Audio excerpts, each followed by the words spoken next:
In the previous video, I posed the question of whether people prefer the kitchen sink to be in the island or in the perimeter of the kitchen. And here's what I found out. There's obviously pros and cons to both, but the big con, it seemed like, with the sink in the island is the mess. When we see them on Instagram and Pinterest, there's obviously no dishes in the sink, but like if you're one of those people who don't do your dishes or the dishes pile up in the sink, you might not want it piling up right in the middle of your kitchen. Obviously, the pro with the sink being in the island is that if you have the gathering room, the family and stuff on the opposite side of the island, you're facing them when you're standing at the sink, whether you're cleaning up dishes from dinner or you're prepping.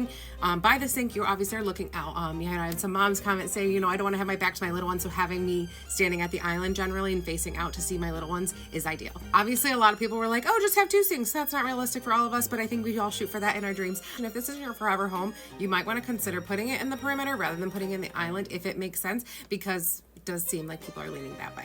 So I did have 26% say they preferred the kitchen sink in the island and 74% saying they preferred it in the perimeter.